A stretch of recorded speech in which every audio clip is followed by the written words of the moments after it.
Hello, I am IBX Toycat, and welcome back to another live stream on the internet. This started sooner than I was expecting, but I'll roll with it. Today, I have a very fun project in mind, because this over here is my ocean monument. You might know that I drained this. I actually started it in 2015, got it 95% done, and only finished the last 5%, and then, honestly, down to the ocean monument. But we could go a step further, right? We could drain below the ocean monument, and I think that honestly, to make this whole area feel complete, that would make a lot of sense. It would, it would give me room to then destroy underneath the ocean monument if I wanted to as well, and just ultimately, I feel like it's the only thing that makes sense to do at some point, and so that's why that point is going to be this point, and we're going to drain this entire area down here. I brought a lot of sponges with me to make that more possible. I guess we'll do this for now. And the plan is to slowly but surely drain this entire area and hopefully not die while we're at it. I've done something that's very un-Toy-Catty, and I have prepared using one potion, so if I need to do some water breathing, I totally can.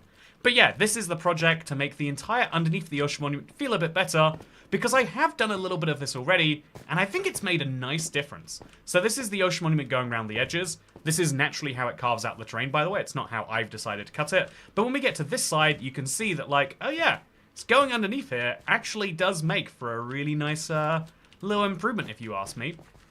And so can we do better? Yes, yes we can. Anyway, how's it going, everyone? Happy Friday! I hope you're having a good one. I'm having a pretty decent one, actually. I think, there's this funny thing. I don't know if anyone else has this in life. I'm sure it must be only me. But I feel like the easiest way to, like, you know, get something done is to make it, like, a singular focus. But with something like... Okay, so I'll put it this way. Like, some days I'm like, you know what? There's, like, nothing else in my life I have to do besides, like, survive as a human, you know? Like, ideally, you know, like... eat well enough, etc., etc. Outside of that, the only things I really have to do that are, like, intense is, like, you know, you know, like, it feels like there's not too much to do if I can keep my, you know, job, this channel running or whatever. But then sometimes I have moments where I'm like, oh no, there's just random tasks in your life that take hours away from you. And I've had, like, 3 of those I've had to sort this week. And, but yeah, I feel like I've done a decent enough job of it. Like, I know a friend will reach out and be like, hey, do you want to do something? And, you know, it's easy just to be like, yes. But actually, you know, it's more effective to be like, oh, here is a plan. You know, you are coming to my city, so I'd better give you a good idea of something interesting that can be done here. So what we're going to do is we're going to start by sectioning off little areas. In fact, I'm going to drink this potion. Right now, chat, we're going to go crazy.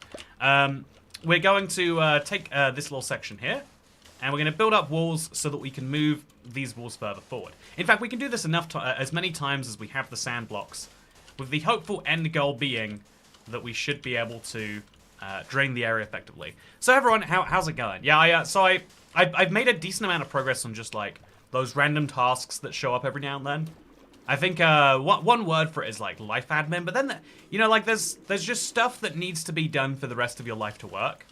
It's kind of like, when I started YouTube, I had this, like, real attitude of, like, from the moment I wake up to, like, the moment I go to bed, outside of, like, you know, like, a little hour of chill on either one of those sides, it's like, do you really need any extra hours to do anything? And the answer is, like, sadly, like, man, the human body has, you know, you become aware that you are a fleshy meat sack when you start, like, asking yourself to do too much. Because your body just starts saying no eventually. You're like, I didn't realize this was a negotiation. Didn't realize that you were allowed to say no, to be honest. I thought, you know, which I guess then gets into a debate about willpower. But, yeah, I'm starting to not mess with tasks, says Foon Lil Gnaf. That's a good solution. If you don't mess with tasks, the task can't mess with you. Also, potions, what madness is this? I know, right? I'm living in a crazy world right here.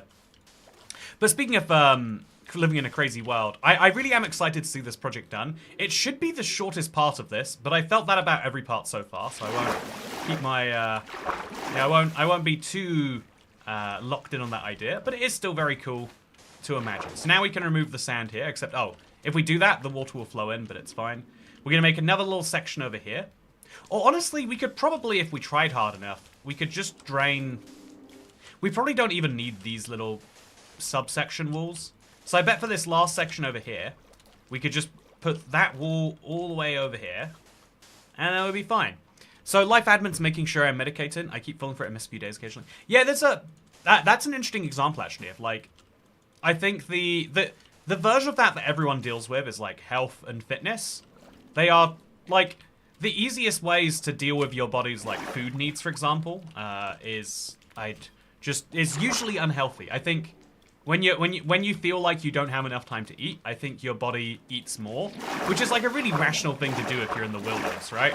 If you live in the wild, yeah, as I'm hoping none of you do, but if you live in the wilderness, if you live out in a you know, like in a cave somewhere, and your source of food is eating deer and berries, if you don't eat for a while, if you're really stressed and you're worried you might not eat for a while, it's a sign you should overeat in a way that you wouldn't if you know you have like a cupboard filled with food. And the other version is like fitness, I guess, like when you're, like your body naturally would want to do some things that you won't if you're overly stressed. This is not softcore, super flat, damn it, says Barry Pro. Good news, Barry Pro. We'll be back with wait, softcore? You caught me. I didn't even realize you were saying softcore. Very funny. Don't worry, we'll be back with that in the future. But yeah, I felt like I've been on top of my life admin. But it means that I've been like slightly less than on top of my video stuff. But it's just about worked out, which is what matters, right? Only when things truly collapse is it disastrous. In the moments before a true collapse is imminent, you're doing entirely fine. So now I'm going to remove some of these sand walls. And look at this. Now the sand walls are gone. So too should be some of my pain. And also I can get some sand back. But yeah, this means that the ocean monument should look a little bit nicer when we view it from afar. Also, how long can these guys live for? Are they just going to be there forever until I kill them? I would prefer it not be that way. But maybe it's got to be that way. I wonder what the Venn diagram of caveman and toy cat watches is. Yeah. I mean, I've got a lot of subscribers who are watching this from the woods. There's at least one caveman toy cat subscriber, right? There's one guy who lives in a cave and plugs in his phone every day because he needs to stay up to date with Minecraft updates. I sometimes think, right, has anyone ever had this thought? Like, man, the thing that I'm upset about most, it's not, one day, like, not being around or anything. It's that the human race is going to do cool things and I'm going to miss it. Like, if there is an afterlife of some form, I hope I get to learn what's happening with Minecraft up there. I hope I get to learn if we go to Mars, I wanna see that stuff. Stuff that is sci-fi right now might become non-fi in the future, but you might not get to know about it. Anyway, so this is a dark start. Hello everyone, how's it going? I've had a great start to my day, and I'm excited to work on a big project in my Let's Play world. We're getting so close to 7,000 days, and that's like exciting to me. It's a big milestone, right? How have you been doing, chat? Tell me about the start of your days. Guardians don't actually need water to live. Makes you wonder if they're really fish. That's a good point. We should start to wonder, are they really fish? Also, I've got all this waterproof and I'm not using it. That is a waste. So let's get back into the water place. Oh god. Let me get back into the water place. And let's start placing some more sand. So over here we were doing a pretty decent job. Let's just keep placing more sand, except that wall is quite far this way. So we'll do this whole section as one thing. It's probably going to be easy enough to do. And it'll make a big difference if we do. So why not? And then once we've done that, we'll keep moving things forwards. Didn't one of your mods used to live out in the woods? I wonder who you're talking about now. There's such an interesting thing to me. Like, we describe how... Also, no, we'll come back to living in the caveman followers of my channel later. But for now, good afternoon, Toy Cat. I purchased and enjoy your Minecraft world, mods, and skins. My son loves it. My Minecraft world mod and skins? Do you mean the Toy Cat Let's Play world? I don't think it's a mod, but I'm glad you liked it. Or I'm glad your son liked it. Maybe you hate it and you're like, well, he likes it, so I guess that's good enough. But you're on notice now, Toy Cat. More seriously, though, yeah, I'm glad. Thank you for purchasing it. I assume that is what you're talking about. Also, the last part of my workday got so much better now that I turned on your live stream. Yeah, my favorite type of work to do is the type where I, like, can listen to a podcast, listen to a YouTube video. I feel like there's There's something so great about being productive, and you know, there's a need for that, right? Sometimes you just need to be like, I'm in full productive mode, but sometimes life feels better when you're like, you know, no, I am doing fun things, and it is helping my life. I think I'm like trying to like, you know, this is like you know how I was just talking about how like, oh yeah, your body will naturally want things, but sometimes not, and trying to like work out why. So why are you like that? I think trying to like work out what do you naturally want and how do you like make that work for you is a really useful thing. Like you can spend a lot of your life just being like, yeah, it doesn't matter what I want, it matters what I need. But if you can somehow, if you could ideally line up your wants with your needs, then that would be great, right? You wouldn't have to like worry about things. They would just get done. So why don't you just use creative mode, says James Coleman. Thank you very much. That's a very good question. And an opportunity for me to tell anyone who's joining this stream for the first time about my Let's Play World. So this is my survival Let's Play World. I've been playing it in survival for 13 years as of this October, or maybe September. But I think it's October is the world turns 13 years old, which means it's legal to drink. You know, but anyway, the interesting thing is that even though the world is 13 years old, and that is a big deal. Because if I play creative now, then I'll ruin the 12-year survival streak effectively. And for some people, that's like, the idea of a streak means nothing, right? And for some people, the idea of purity means nothing. Like, do what you want when you want. It's kind of like I was saying, like, you know, if your body wants, if you want, you know, 5 Guys, eat 5 Guys. With, you know, don't tell yourself, no, 5 Guys has saturated fats, or 5 Guys isn't very high in mineral content, or whatever people would tell you to get out of it. It's like, you know, there's an argument of just like, do what you want when you want, hope it all balances out. But I think there's a lot of things where we actually kind of prefer having hard and fast rules about what to do and not to do. And you can kind of set your rules yourself. But for me, playing a pure survival world feels so much better than one where you're like, oh, but I'll just jump into creative every time I need something. And why that is an interesting debate you could have for the ages, I'm sure. But I really like that this is a world I've only played survival in, because it means that every block you look at either naturally spawned or it's been placed or broken by me. You know, like this block right here used to be water, now it's air and it's sponges. Isn't that nuts? Because, you know, the thing about survival is every block takes some amount of time, meaning every block is special, whereas in creative, even if you don't use commands, every block takes effectively no time. You can place hundreds within minutes. And so, you know, there is a difference in that. In fact, I think that's why, weirdly enough, there's this big movement now of people who actively don't even like using enchanted, you know, like, it used to be back in the day, I'd get comments on every live stream of people being like, no, you're doing it wrong. You have to use the beacons and the enchanted efficiency 5 tools, or you're just wasting your time. But now, actually, weirdly enough, we get like kind of the opposite, where it's like, you know, it feels like a waste that you have to get, you know, all these enchanted tools, because a lot of people kind of like artificially restricting themselves. And if you don't agree with that, think about how like hiking works. You go out into the woods and you say, I could just walk right back to the car and I'd be back to safety and home, but I'm gonna go for a walk for this amount of time. And the reason you enjoy artificially restricting yourselves, almost pretending that you have to go on this long walk, is because it feels good. There is something that feels good about restricting yourself and, you know, achieving things while going through restrictions. And, yeah, something useful to think about.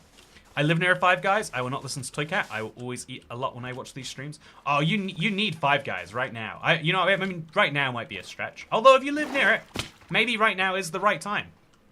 Maybe this is your sign. Maybe 5 Guys in the Toycat stream is the thing you need in your life.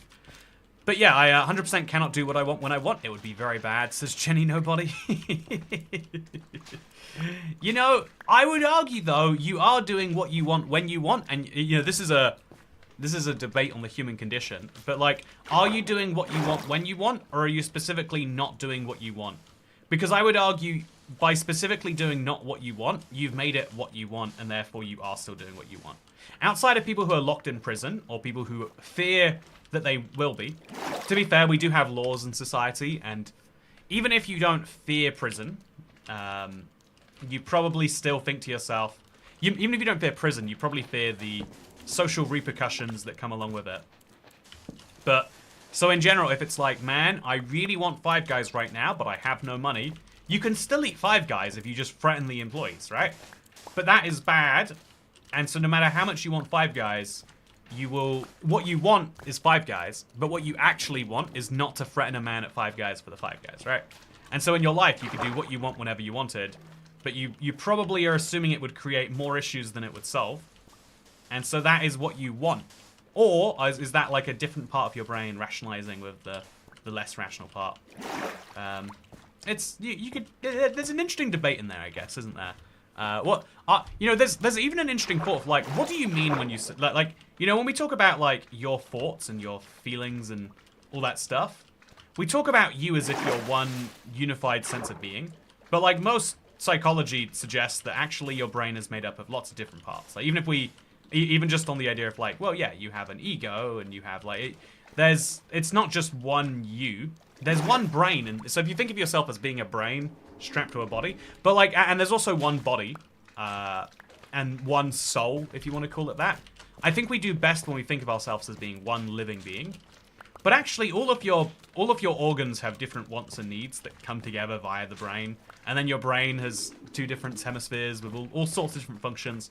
And the best example of like what I'm saying here is like, even if I will myself desperately hard, and I've done this some before, no matter how hard I will myself to, I'm not going to be able to get myself to, like work from the moment I wake up to the moment I sleep.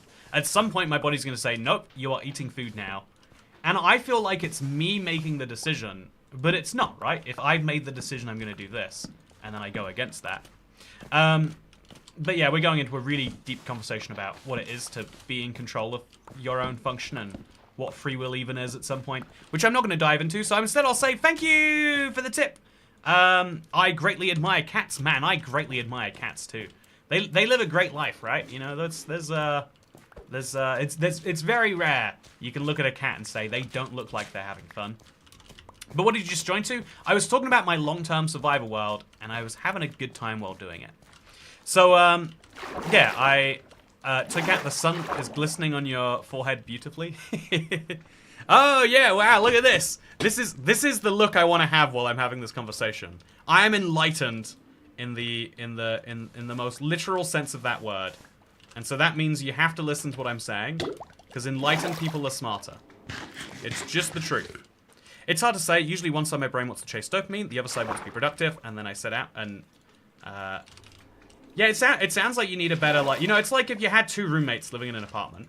Because, you know, everyone does have two hemispheres in their brain.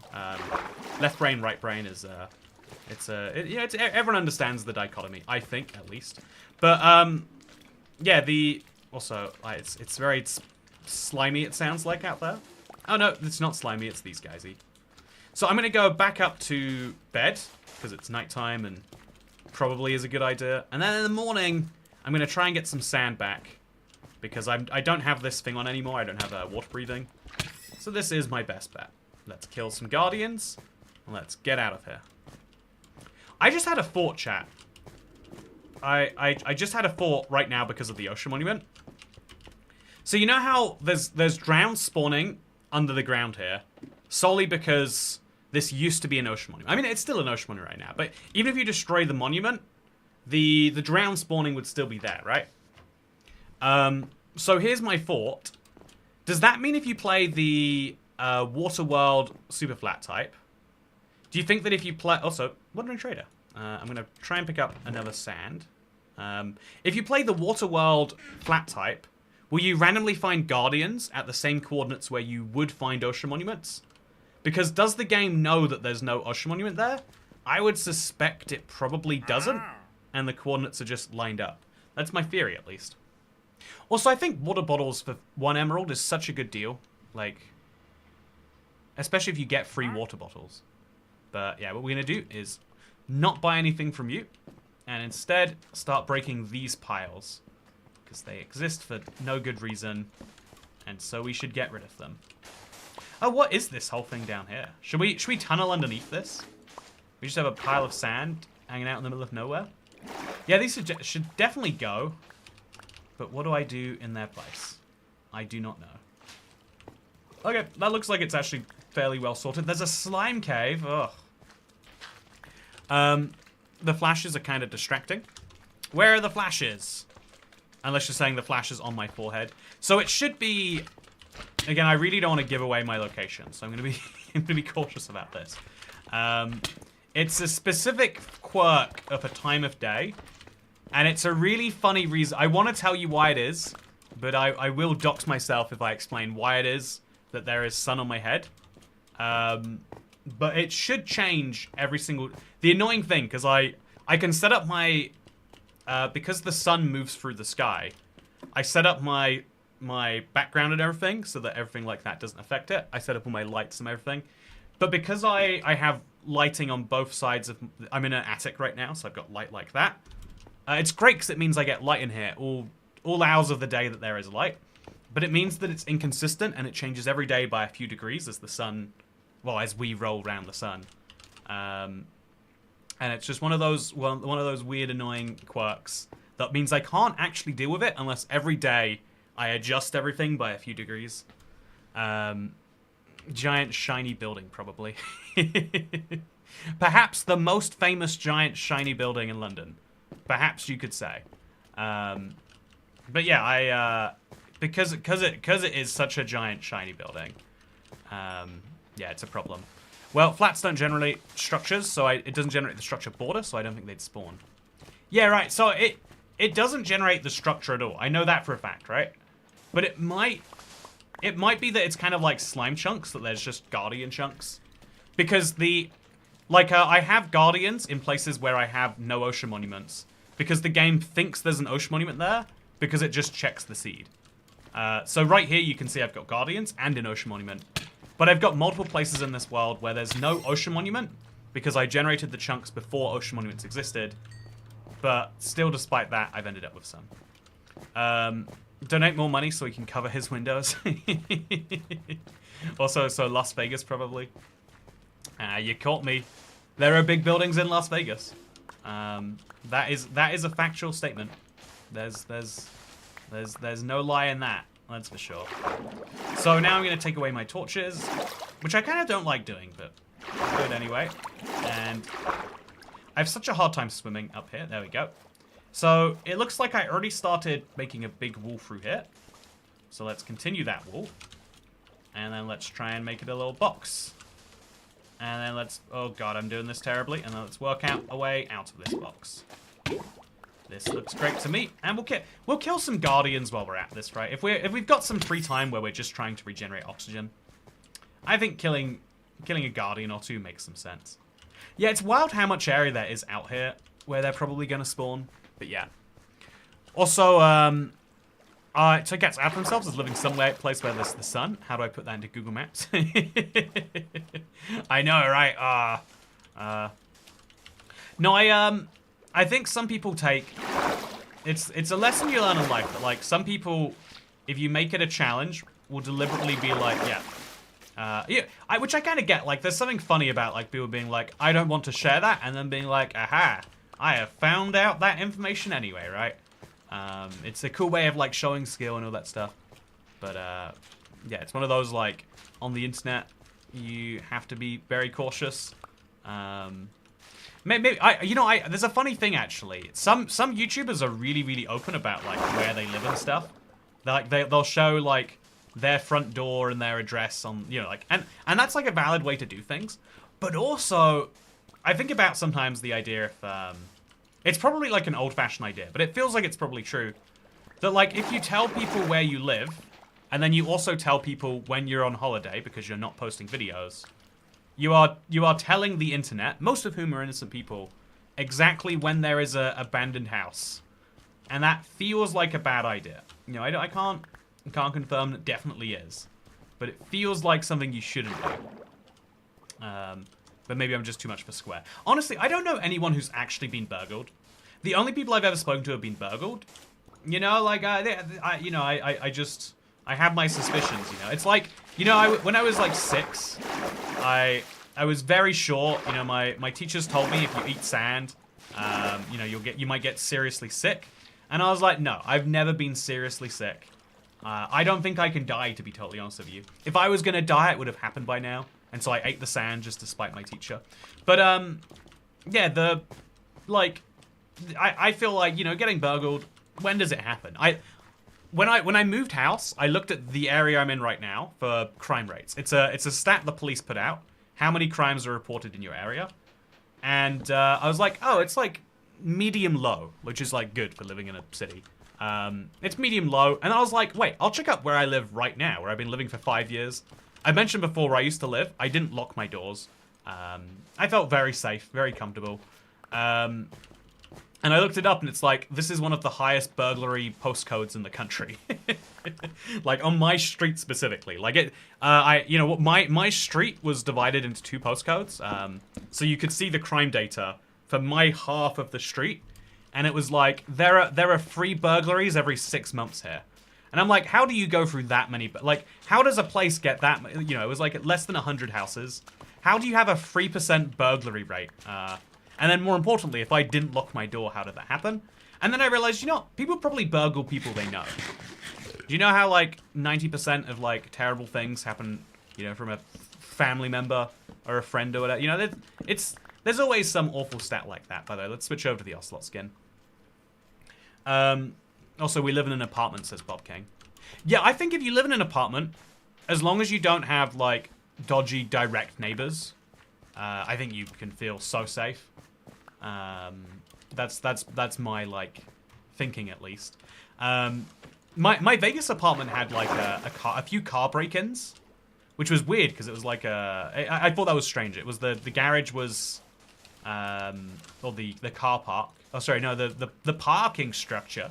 It had like a code required to get into it, but the car parked next to my car when I was there got broken into.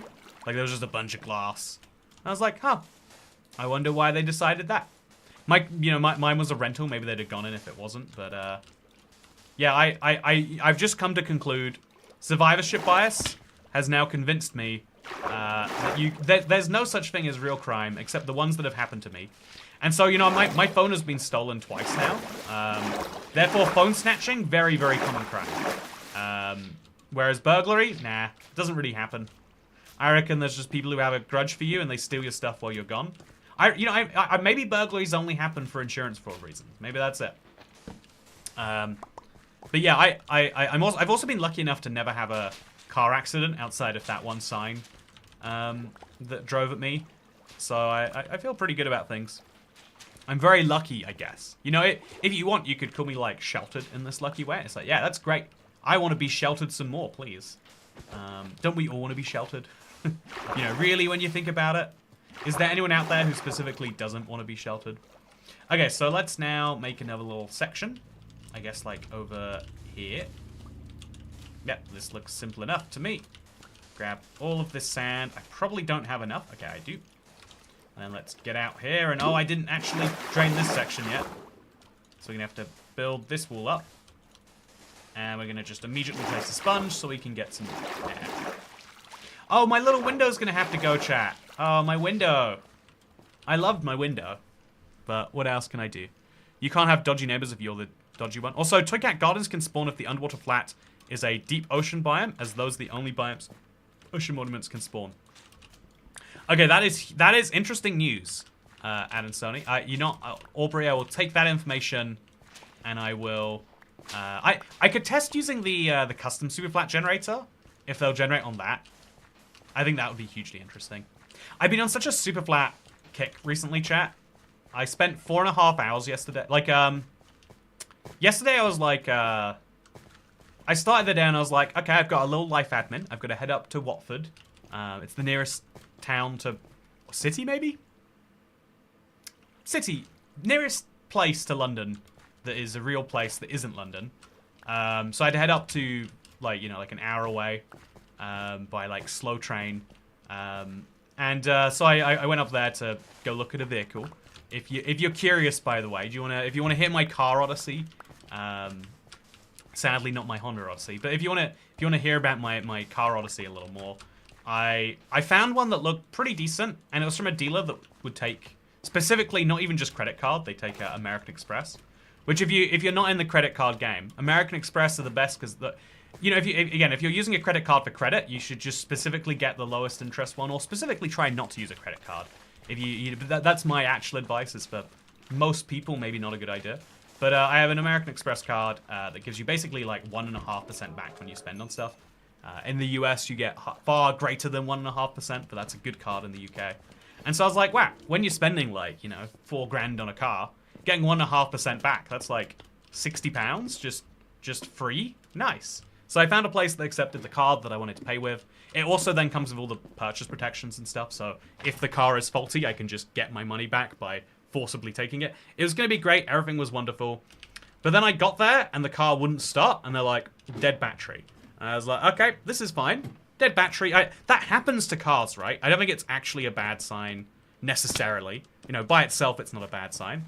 But then he started up the car and I don't know enough about cars to explain the mechanics of this, but the clutch just wouldn't, the biting point, like, you know, a clutch pedal goes like here to like there, and the car wouldn't start until the clutch was like 90% lifted. And then when it did, it started like juddering a bit more than I'd like. And I figured maybe it's the fresh battery at first, but I Googled it and it's like, yeah, that's a sign that your clutch is so badly worn. At some point, it's just going to start slipping out of gear while you're driving down the road, which is actually fine. Like, I think driving in neutral down the highway isn't ideal, right? But you could do it. And so yeah, basically I just concluded in the end, like, okay, this is a car that is more expensive than I want to pay. And it is probably, you know, by a little bit, but I was like fine with it. But it's also like going to have a dangerous repair. And I keep asking them like, please, can you fix this? And they're like, oh no, we'll give you a warranty. And then if it breaks, we'll cover it under the warranty. And I'm like, no, if it's broken now, I don't want it unless this is fixed. And then I asked at the end and they're like, oh yeah, we wouldn't be covered under our warranty anyway. So I'm glad.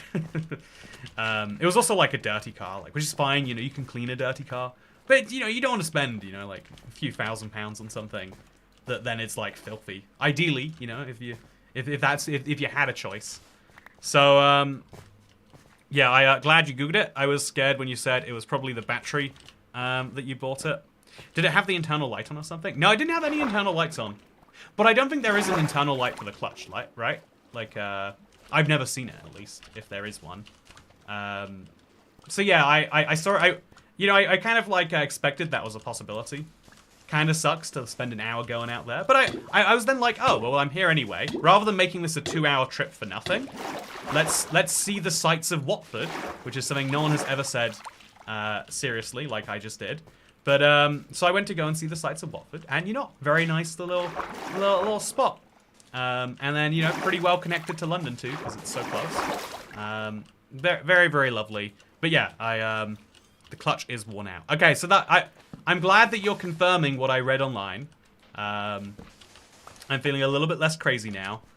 Because the guy was just like, yep, is what it is. And it really makes me wonder, like... Because he didn't even try to, like, negotiate with me on it. Like, he could have just said, look, it costs £600 to replace a clutch. How about you get 300 off? Maybe the clutch goes, maybe it doesn't, you know? He was just like, oh, so, yeah, if you don't want to... If you're not happy, you're not happy. And he's like, we have another one in stock that's £8,000. And I was like, I don't know that I want to pay $3,000 more for a functioning car. But yeah, I went to see Watford. It was very lovely. Weirdly enough, they've got a bunch of like footpaths that are like right next to their like motorways up there. So it was like a very loud walk. And yeah, the broken car things aren't covered under warranty. Broken alternator and transmission. You see? Yeah, I'm glad. Internet. How about I just live stream my next car purchase so you can give me this, or my next dealership visit, so you can just give me this advice on the surface. It feels strange to me it was dead at the dealership. It seems like something they would take care of before presenting it to a customer. Yeah, exactly. I'm amazed that there are, you know, like vehicles in such... I don't know why they would list that car publicly. Like, what are they... It could be that I am at the point where I'm, you know, maybe I'm at a price point. Because, you know, I'm looking at, like, snazzy little vehicles. Maybe I'm just at a price point where they're like, yeah, if you expect it for anything less than, you know, £10,000 or £8,000, you are just accepting that you are having a problem that will be replaced soon. Because, in effect, like, you know, selling the car for 5,000 and then having to spend 1,000 on it in a year, or 6 months, or if it's that bad, maybe like 3 months. But maybe that is actually, you know, like better for people than spending 6,000 now. You know, maybe for cash flow reasons, some people would prefer to do it that way. I don't even know. Also, one day my car's shifter had a clip that broke off. Couldn't find anyone selling just the clip. So for months I drove around, reached my hand into the center console to hold it together to shift. That is very fun. Anyway, so yeah, I had like a day where I was like that, and I was like, you know, I'll just enjoy the rest of it here. I was gonna have a very casual day anyway, but then I got home, and I was just like, no, I need to look at all the super flats. Now is the time. I've got to look at the super flats and work out which one is the best. And so that's what I did. That is exactly what I did. Anyway, let's go in here now, and let's place another one of these blocks. I think this is as good as we're getting. And then I think as soon as we get out with this sand placed, which hopefully we will, I think I'm going to have to go to the nether, and I'm going to have to dry some more sponges. I'm amazed that I did it, but I went through... Oh no, I've got 23 sponges. I went through 2 stacks of sponges already. So, yeah. Also, it's expensive to be poor, says Eunice.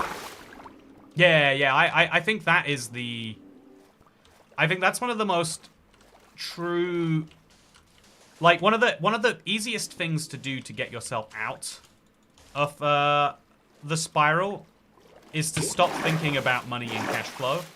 And it's really hard and literally is impossible in some conditions, right? Like, it's like saying the easiest way to get rich is to have money. But the simplest, the hardest thing to do is to stop thinking about money as cash flow, but instead think about money as hard numbers. Like, I think a lot of people, when they go to get finance for something, they see the payment as being the cost. And it's like, no, the payment is a symptom of the cost. The payment, it's like, actually, you know, this is the dumbest thing, chat, but it's my big pet peeve that literally only I care about. But do you know how, like, people will, like, value companies like Apple or Tesla by the stock price? And it's like, oh, Tesla's worth $234 right now. Apple's worth $667. Therefore, logically, Apple must be worth 3 times as much as Tesla. Actually, I think, funnily enough, that might be exactly true. That Apple is worth about 3 times as much as Tesla. But regardless of the truth of it, it's like, actually, the more important thing is not the share price. It's the share price times how many shares there are. If a company has 10 shares and the company is worth $1 million, each share is worth 100,000. But if a company has 1 million shares and they're worth $2, that company is worth 2 million, and it doesn't seem like it from the values alone.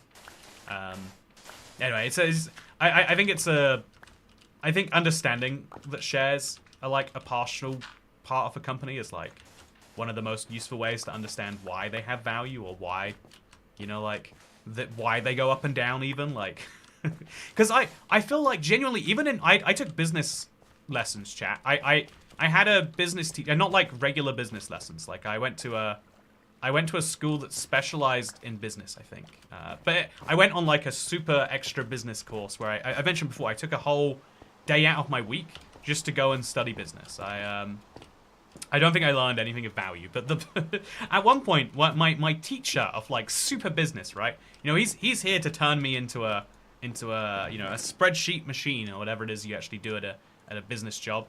But yeah, this guy, and I was like, so why is it that when there's good news about a company, their share price goes up?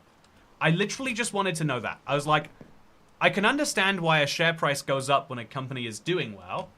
No, actually, I don't think I even got that. I was like, I can understand why a bad company's share price would be lower than a good company's share price. But why is it that the price is going up? And they'd be like, well, the good news means the company can make more money. I'm like, no, because they don't make more money on the good news, right? Like, if today it's announced that McDonald's can now is legally allowed to open up in 50 new countries that previously blocked it, McDonald's doesn't make more money right now. They have the same amount of money until they go and do that, right? I was like, can you just explain to me why the company's value is going up now, even though they haven't done anything? This is just news. And my business teacher was like, well, you see, it goes up because the news is good. If the news was bad, and he just, you know, like, having a teacher, like, doesn't understand a question. And at first I thought he didn't understand the question, so I drilled down a few times, and then I eventually got, like, no, he doesn't understand the answer. this guy thinks that the stock market and the news are just the same. This guy, or maybe he knows there's a logical, like fallacy happening there. But he's like, yeah, well, like the stock market goes up when the news is good and it goes down when the news is bad. What more do you need to know? It's all just vibes. Humans are irrational. Anyway, so the same thing I think is true for thinking about money as cash flow instead of cash. Some people have to do it, and that's like the most brutal thing. Like the lesson is like avoid it, but how do you avoid, becoming broke? It's a very deep struggle that we can spend years trying to go into. But assuming that you have a choice, as most people do, a lot of people think like, oh yeah, I am broke or I am not. Some people are like deep broke in a level that is very hard to fix, and some people are like, oh yeah, I'm there.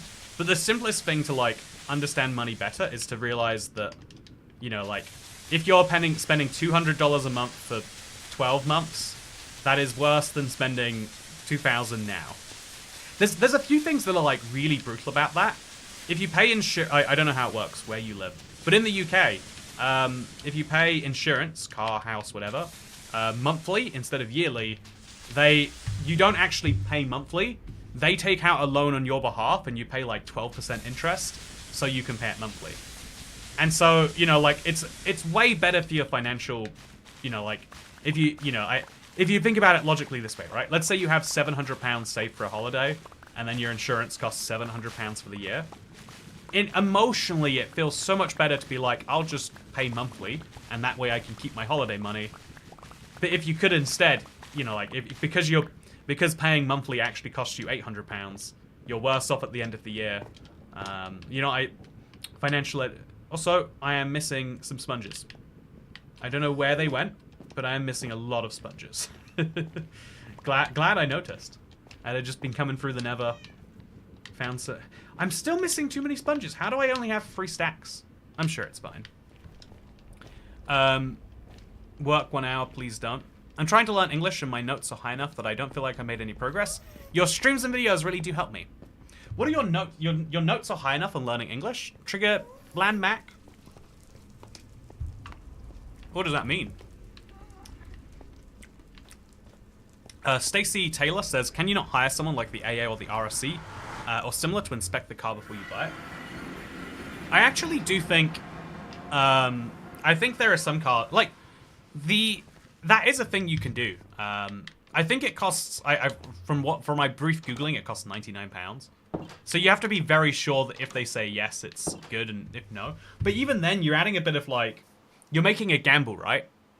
So, yeah, let's say you spend the £99 and they say it's good. You've actually just spent £99 on peace of mind, right? So you have in effect taken a gamble. And so the peace of mind only makes sense if you think there's a greater than a 1 in whatever chance of the car being broken. Otherwise, that's like vibes economics again. And I feel like, I'm very like, I think I would rather spend £1,000 on something that has a 1 in 20 chance of dying than spend £1,100 on something that has a 0 in 20 chance of dying. But I think if you need it to be super reliable because you're going places all the time and being late will cost you a lot of money, I could see the logic. But even then, like, even if a car is in good health now, you don't know how close to bad health something is in until it is or it isn't, right? But I don't know about cars. I feel like my vibe of cars is that, like, when they come out of the factory new, you've only got like a 1% chance that they'll break, in any given, month or whatever, or maybe any given year. I don't know, but it's a really low % chance of a new car being broken. There are dud new cars. That happens all the time with all manufacturers. But then, so after a car's been around for 2 or 3 years, you're probably in the safe spot. Like, the odds of it breaking, really low. If it's fresh out of the factory and it hasn't broken yet, it probably won't break for a while. And then you get to a point where you're like, every time you drive the car, it's a dice roll. Will it continue? And I think the problem is you can't diagnose the dice roll before it's happened. That's my, like, understanding of the mechanics. Also, Sufi says it's funny that you're draining your ocean monument because I'm watching your stream and draining an ocean monument as well. Hey, draining ocean monument buddies. That's why you need to check the service history to see how recently things have been fixed. Oh yeah, that's something interesting that I was never, like, you know, I guess I've never been raised to buy a car or anything, but it was something I didn't expect that I would have to look for, but that has become like a really important factor, is because if you can see a car has been serviced, you know that the owner probably took care of it. Whereas if you see a car that hasn't got any service history, they probably bought it and figured, yep, I will just drive this until it breaks, I guess. So yeah, it's like it's a nice bonus to me if you've got proof that the car was looked at. But in the UK, you have to every year. You have to have a car like be deemed roadworthy by the government, and so you know that it's at least not been broken in the last 8 months or whatever, or you know, if it's fresh in the last 3 months. But yeah, anyway, so I feel like thank you for talking about my little current problem with your chat. It's one of my life admin tasks. I'm like, I just want to get it done, not because I need a car for anything. Again, I literally I want to start the clock rolling on the insurance so I can so I can be done with it basically. I think so I can, you know, like do something more exciting in the future. Also, Tanner, we got a 2007 Chevy Suburban with 300,000 miles. See, yeah, that's extra impressive. And I feel like probably some of your parts aren't the same as when you bought them. You know, maybe it's a Chevy Suburban Ephesus you've got going on there. But I bet it's all still pretty impressive. Also, it's James Weston says, it's kind of funny. I'm watching you drain an ocean monument while draining my weasel. What is your... I don't... Is that an innuendo? Also, why are we all draining a monument, says C. Marston. It's a really fun survival project. That would be my guess as to why we're all draining an ocean monument. Yeah, I think it's a fun project, right? I think it's hard to disagree. Where did the leads go, by the way? There they are. Also, why did he only have one of these? I guess I'll choose not to be too concerned. Start the clock rolling. That's like maximum corporate talk. Oh yeah, no, it literally is though. Like I looked into the way insurance works in the UK, and it feels like such a scam. Like I'm a very like insurance is the definition. And I'm not going to advise most people against insurance. This is like this is me being like a quirky. I'm now the man in the woods. You know, I live in the. I'm going to channel my inner man in the woods, yelling at the sun. But insurance is like the definition of give money away so that you can feel good. Like you are betting that something bad happens. You are going to the roulette table, and you are saying, you know, you're placing a bet on 36 black. And you're saying as long, you know, like, oh god, okay, this is bad. Like, insurance is just doing that, right? You're going to the table and you're betting that 36 black will happen. And then you're like, yeah, but 36 black would be really bad for me. So now I can live my life knowing that if 36 black doesn't happen, I'm safe. And if 36 black does, I'm gonna get rich. But it's like, you know, I would rather not bet against myself. Or my better well-being. Seems like a bad idea. And you know, because insurance companies have management costs and profits and all those things, you know you're going to be worse off than if you make that bet yourself. If every month you put your insurance premium into a big, you know, a savings account, then eventually you'd have a lot more money. You know, you could be your own mini insurance company, effectively. I think for most people, though, if you, again, on vibe economics, it's a really bad idea. Because, you know, if it would cost you 100 a month for a 1 in 100 chance for £10,000 issue, I think you'll feel really bad after a while. How could you actually ask your questions so easily? What were your goals? And an important question, what is the seed of your world? Christian Gross! I think that's how you pronounce your name. It's one of those funny German B's that I think it's 2 S's. Could be wrong there. So apologies if you're actually German, Christian Grobe. But, yeah, my world seed is everything. I cover it every now and then, actually, if you want to... Oh, this is water, apparently. I do share some stuff about my world seed from time to time. I guess I should just move this wall inwards a little bit. And then that'll solve some of my problems. So let's do exactly that. We'll turn this into something, and then we'll move that into something. Also, any tips for placing sand? A piston setup takes way too long. You don't need pistons to move sand. Who told you need pistons to move sand? Place sand with your fists like a, you know, like do it the way your Neanderthal, you know, like or your pre-Redstone forefathers would have done it. You won't regret it. It'll work just great. But yeah, the third-party aspect is the most important part of motor insurance. Repairing your own vehicle is just a bonus, really.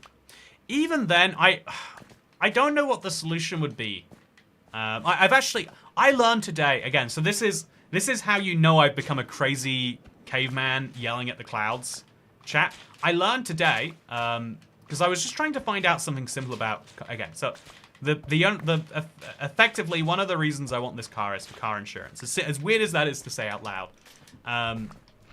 But so like, while looking into like, what does car insurance actually do for you? You know, this is a huge yearly cost. So what do you get in exchange for it? And while looking into it, I learned that you don't actually need to insure your own car in the UK. If you want to, you can deposit £500,000, you know, like a little bit of chump change, with it's the UK's like highest law body, maybe just a step below maybe the Attorney General or something like that. I don't know what the actual name for it is, but the highest level lawyers in the UK. If you deposit with them £500,000, you don't need to be insured because, you know, the third-party coverage could come from that account if you didn't pay it yourself. The royal family self-insures. Yeah, the police self-insure, the royal family self-insure, TfL self-insure. Like, insurance is... On a big enough level, insurance is... The only reason you need insurance is if there's events that you physically can't pay for. And that's why we have... You know, that's why the third-party aspect exists. Is the reason you need to have car insurance is because you driving your car might hit someone. And then if you hit them and damage them a lot, then you have to pay for that. But if you physically can't pay for that, they can take you to court. But if you don't have the assets, then now they are worse off through not their fault. So effectively, the third-party insurance is... You are taking out insurance because you might mess up, and because no one thinks they're going to mess up. That's why we make it mandatory. That's the law behind why insurance is required to drive a car. It's not actually required in New Hampshire or New Zealand. The news absolutely love insurance-free places. But yeah, I think insurance is an interesting thing because everyone wants to make sure they can cover horrific events for themselves.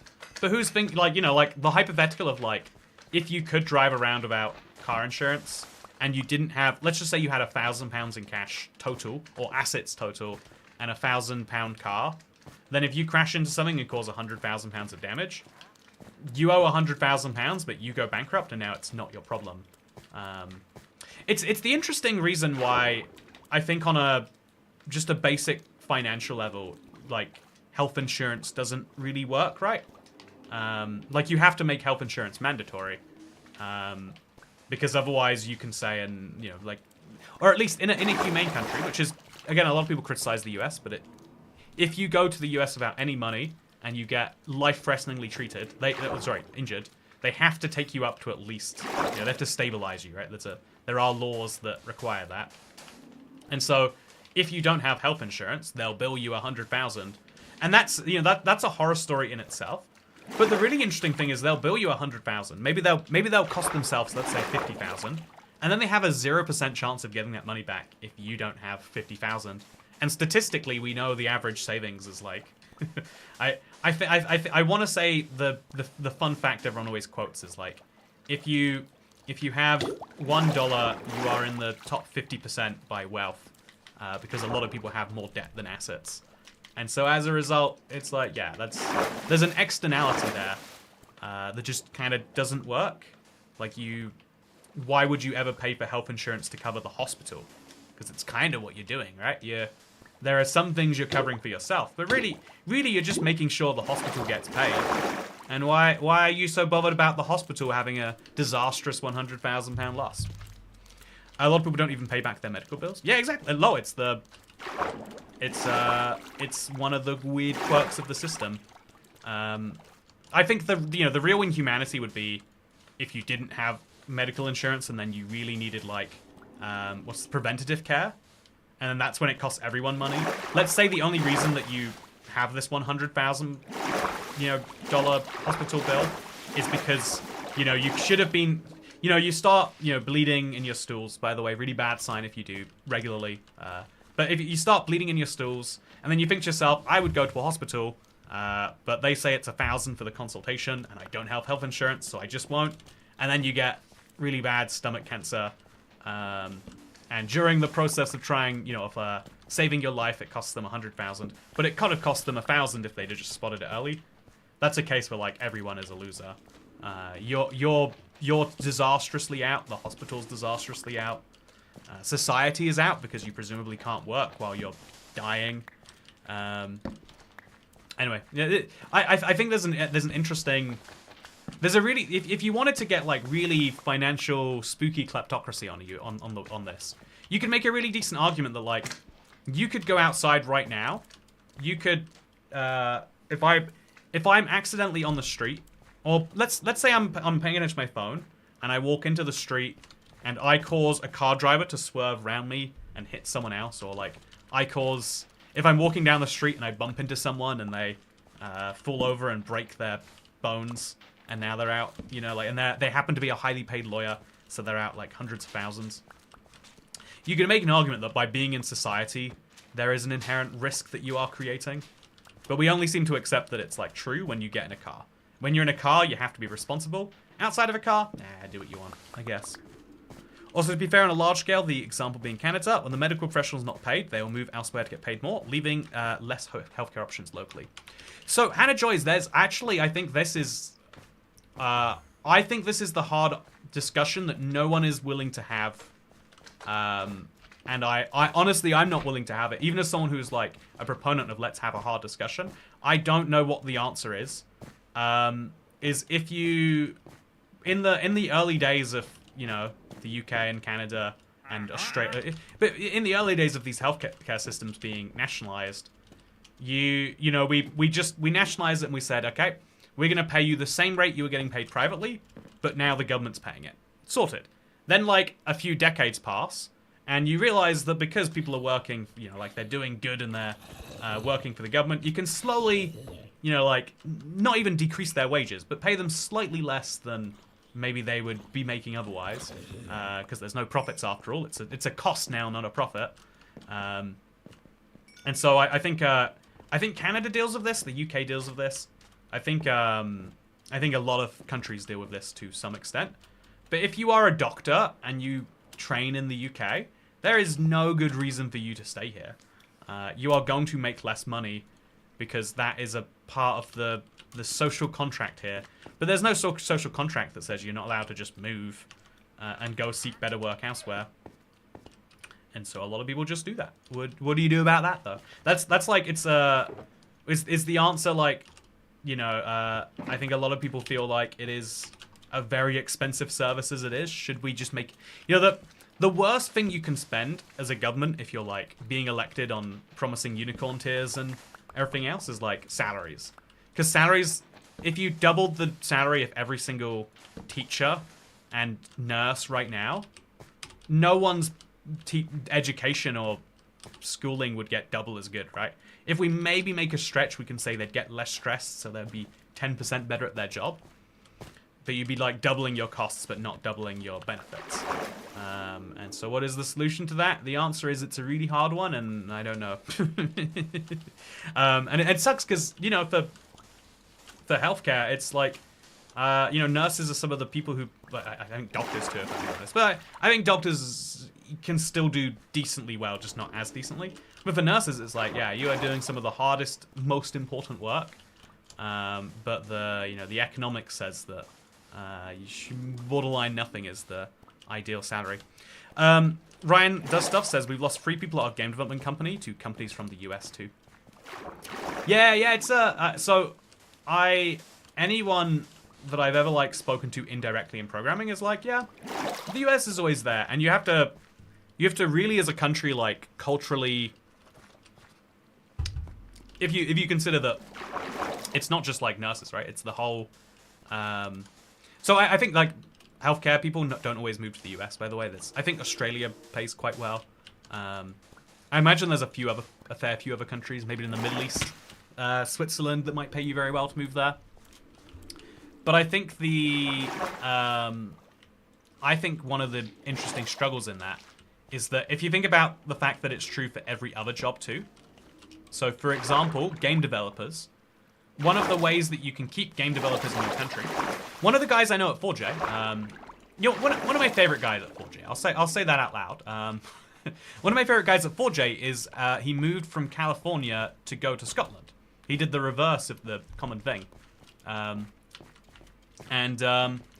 it's interesting because one of the reasons you would do that, I asked him honestly. I just asked him straight up. He's like, yeah. Actually, I think I might have asked one of his family members, but they were like, yeah.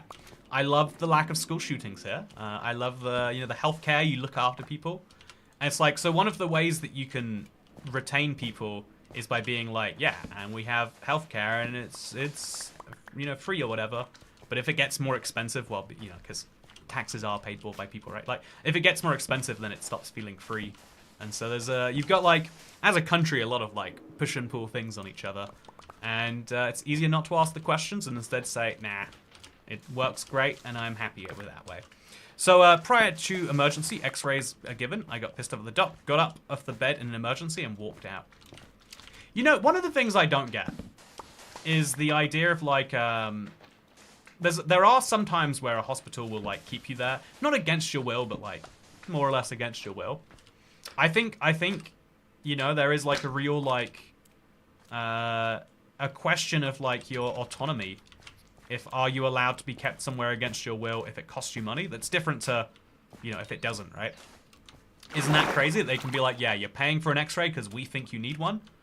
I don't go into the supermarket and then the vegetable aisle woman is like, I think you're buying asparagus today. Trust me, it's healthy. You need the asparagus. You're not leaving the store without it. I would be freaked out. I'd say, please, ma'am, stop trying to sell me asparagus. I love asparagus, but I've bought enough asparagus for the week. I got into Reforge, fun game. Yeah, Reforge is great. I'm really excited to see where it goes. I think I've gotten to the point now where I've, like, explored those base mechanics a decent amount enough. And now I need to see them, like, do some stuff. I guess I'm kind of realizing, like, the real lesson that, like, game development is slow. And I think it is cool that they can afford to do it slow. Because I think it's, like, a commonly stated, like, games industry thing. That, like, 90% of work, because crunch is, like, a bad thing now. But, like, 90% of work gets done during crunch.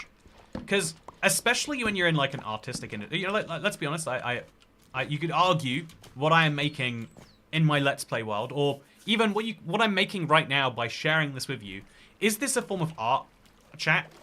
Is a live stream art? I don't know, it's a hard one, but it's at least arguable, and I think some of you are probably saying yes, while some of you are saying, this man went into the woods for too long, he must have taken some mushrooms while he was out there or something. You can deny anything at a hospital if you're conscious, that is. Can you deny anything at a hospital, really? That's fun. I wouldn't mind visiting Scotland, but I probably don't want to live there. Maybe I could rent Cat Beanie's basement. We don't really have basements in the UK, Dan. That's a North Americanism for you. Yeah, Scotland's.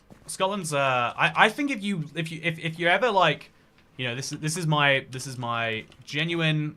Hopefully, again, Cat's not here, so we can say this without with full immunity. But if you like the vibe of the UK as a place, like vibes and culture and all that stuff.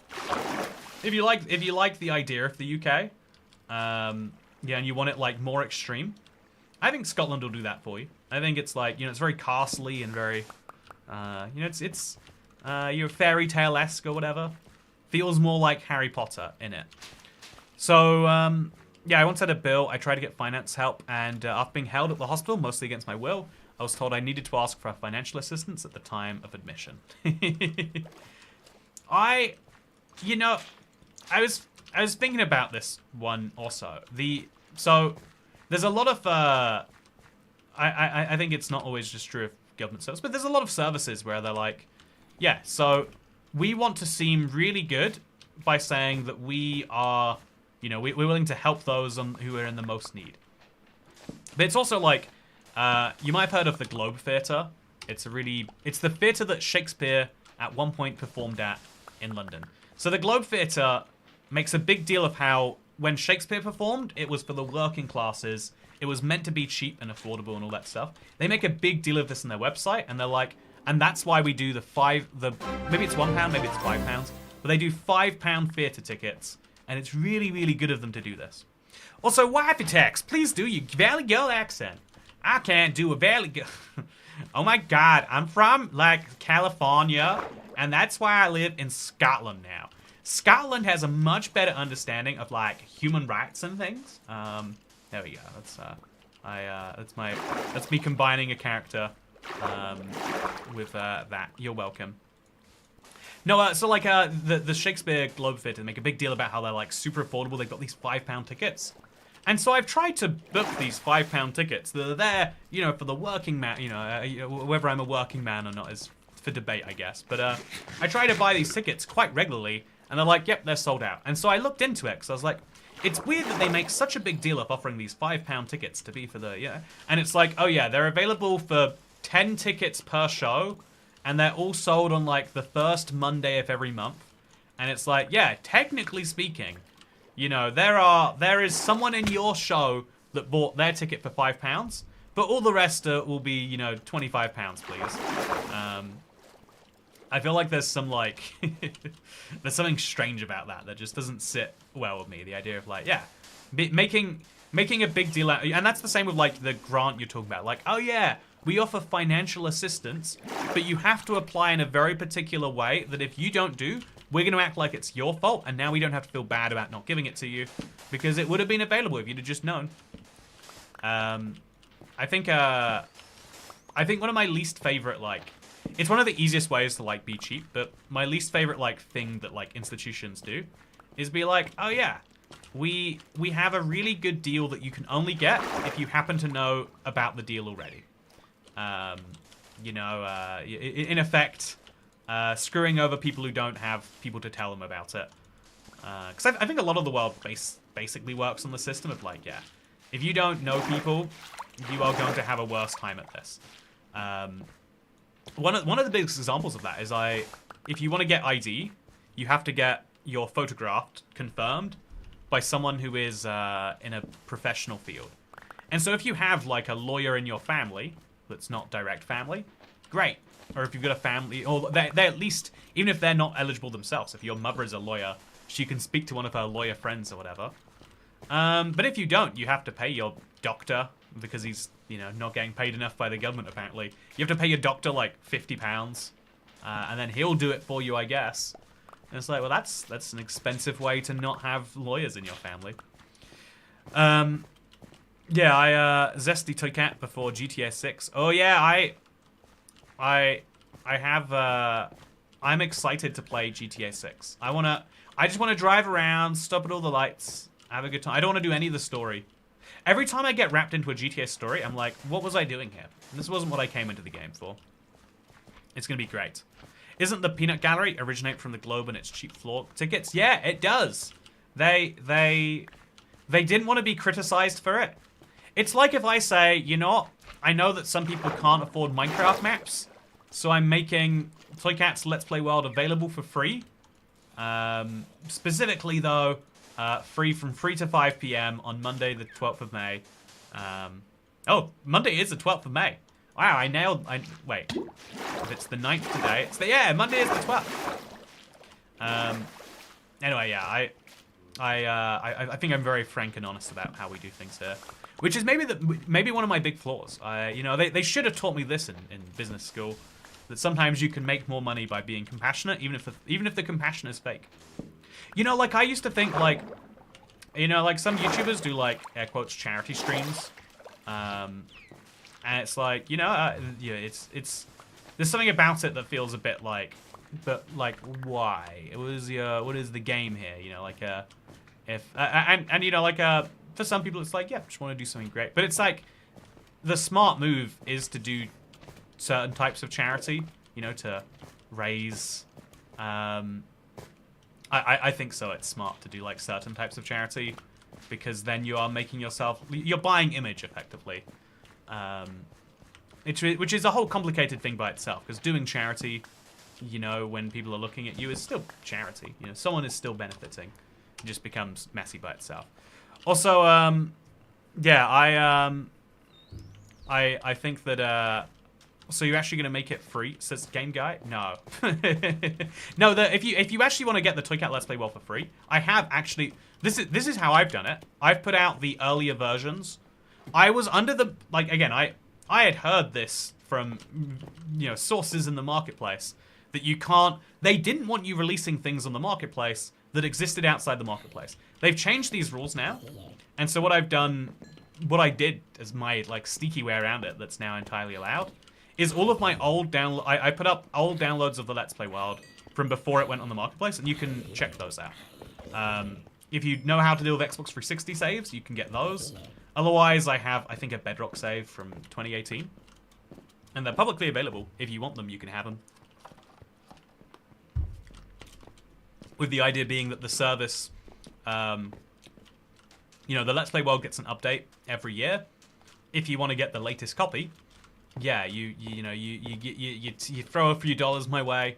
I use those few dollars to buy a lobster roll or two.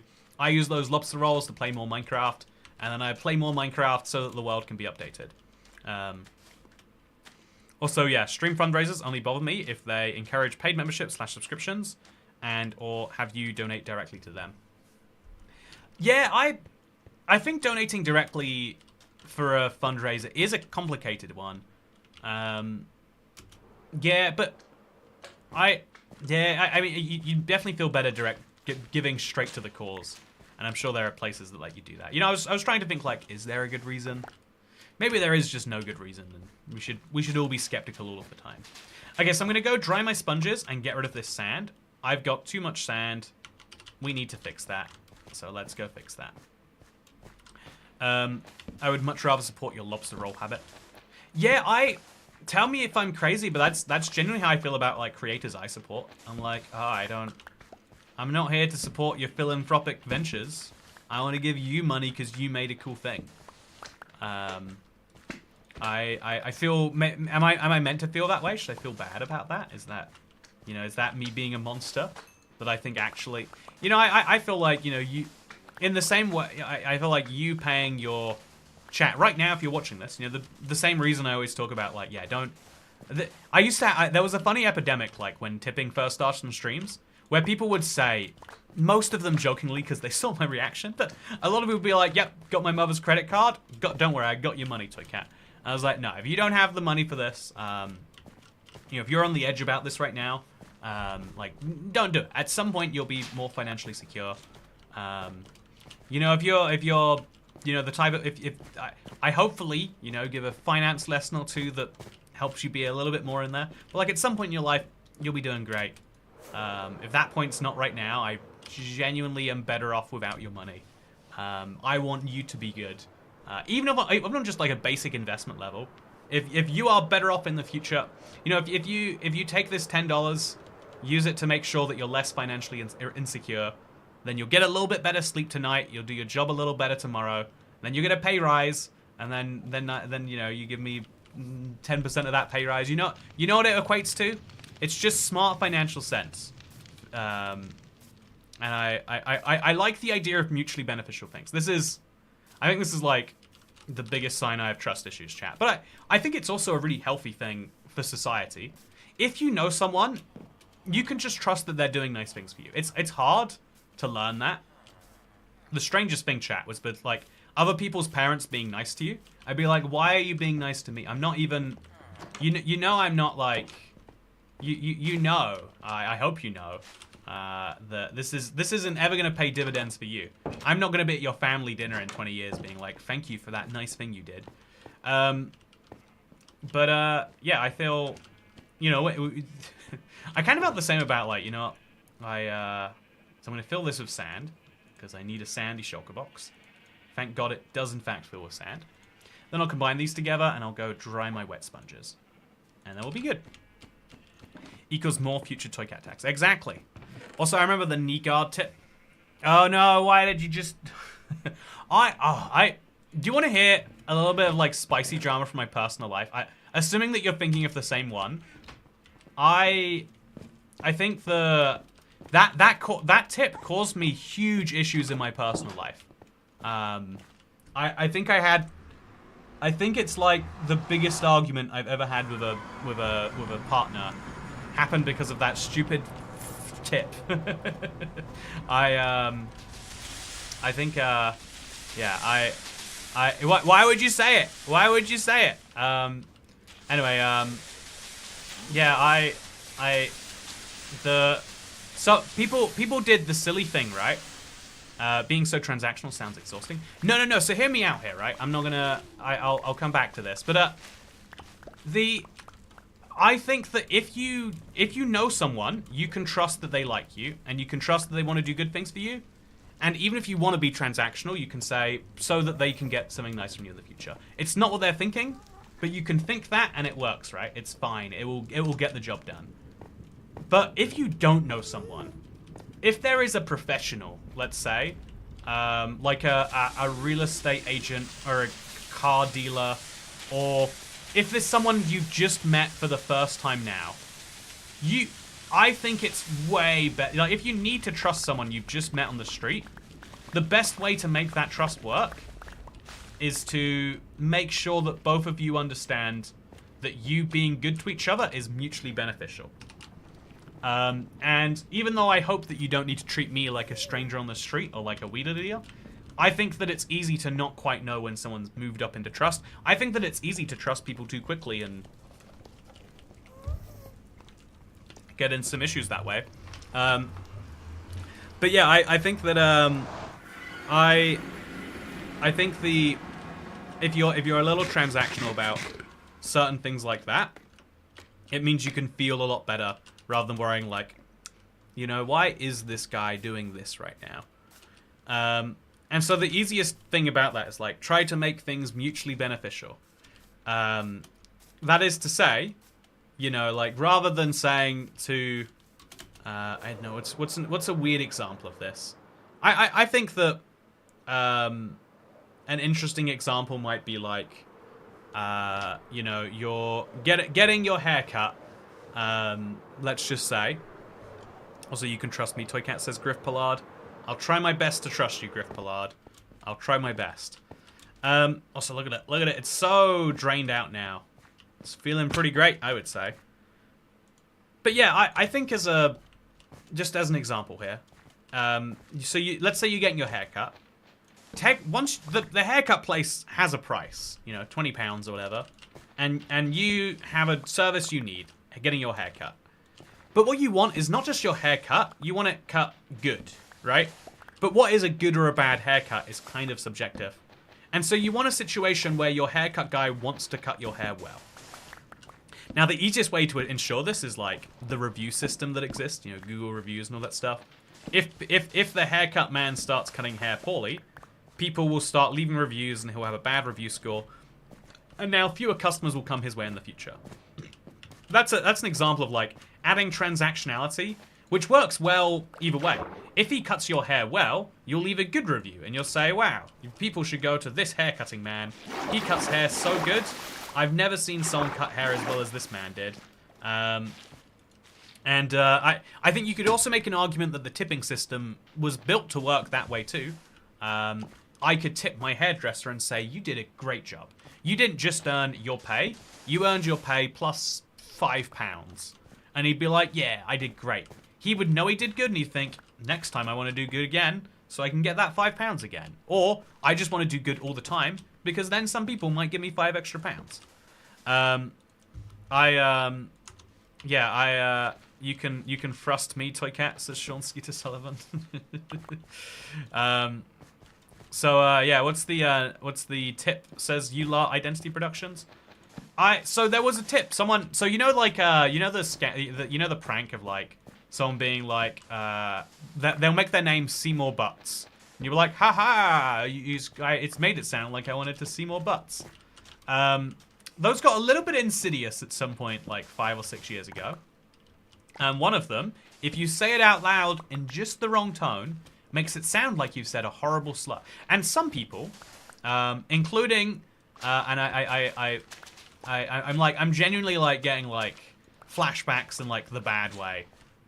Some people, maybe including those very close to me in my personal life, are of the belief that even if even if someone literally is trying to troll you by getting you to say something, you have still done something wrong if you have said the thing. If you literally didn't say the thing, but instead someone tricked you into saying similar vowels and consonants, you have actually done something bad. You know, some people believe that. Some people are off that belief. I couldn't comment as to who, personally, but I can comment that they firmly believe that. And I can comment that I find that deeply upsetting on a personal level for someone to side of an internet troll over, you know, perhaps someone they're meant to care about. But I can say, no, I think that's like the one of the dumbest things still. Every time it's one of those, like, you know how sometimes you have like a argument in the shower. I still think about that, and I'm like, you know, how did that go any other way than, you know, like how does anyone come out of that feeling any other way than how I did going into it? Also, I had to say out loud myself, W to my back, people just fight for nothing. Yeah, and I think, like, even if we pick the worst thing imaginable, right? Let's say you trick someone into saying, you know, like, Mr. 1930s German man did nothing wrong. If you trick someone into saying it, it doesn't count. Like, some people are genuinely, I think this is like what cancel culture did to people. You know, like, the idea, like, it doesn't matter what your intent is, it matters what your actions is. Gets really dumb when we say that to speech, because speech is all about intent. Literally, speech is just saying words. If you say a bad word in the pursuit of doing something good, or even just the pursuit of not doing something bad, it's not a bad word. Is my whole thought on this. And yeah, a couple of people in the US have got in trouble for saying the word that means being late somewhere. Yeah, I won't even, you know, I mentioned before, there's a whole bunch of words that are just not bad in the UK, but are like, oh, how dare you say those in different places.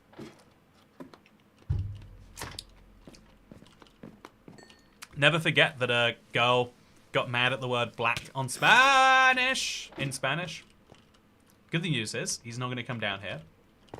Bad news is, I still do have to sleep. Internet trolls need to go back to their bridges and stop the shenanigans. The funny thing is, right, this is the funniest bit. Whoever did it way back in the day, I bet they were just trying to be silly. And then someone else, because someone did jump on it, and they tried to start a big, you know, it was like the early days of Discord. Literally, there were people in the early days of Discord that were just like, I have power, I want to cause problems for people. I don't know what they're actually thinking internally, but it felt like that. So, like, someone, like, surfaced the clip, took it out of context, and then, like, tried to, like, use it as, like, look, if Toy Cat said this, he must be the worst person alive. And I think you know, like, because Discord was so new, I had no idea how big of a deal this was going to be. I think, early Discord was like having so many children that were all desperate for your attention, and were like, well, if I can't get your attention by doing good things, I'm gonna get your attention by, you know, saying this bad N-word. Yeah, I to this day, I'm just like, that's why that's one of the reasons I'm just like, yeah, I think I've said before, but there's a, I'm not playing by the, I think a lot of people just decided this, right? Like, it used to be like, oh yeah, something bad comes out, you apologize for it, you make a statement, you say, you know, I had a severe and continuous lapse in judgment. You'd at least make the statement. Now you just say, no, not playing by your rules anymore. You know, you used your toy and you broke it, and now you don't have a toy anymore. Which is an interesting, like, change. You'd argue it's led to, like, a lack of humility, a lack of consequences. But yeah, we had a little phase of the internet where we thought, wouldn't it be cool if we could wield power against people? Also, I think I'm gonna leave the glass here, chat. I think that is just the most interesting way to do this. Or maybe I could put the sand underneath it and just leave the little glass window with, like, no context behind it. Just, why is this here? I kind of like that. I think that looks chill. So yeah, we've done it. Chat, we did it. We drained the ocean monument. It is drained now. I feel pretty good about, and the fact that underneath it is drained too is pretty cool. I want to see what this looks like though. But yeah, people will mean a lot to me on Discord. Yeah, I think that's just what it is when like you create a new way to engage with each shover. It's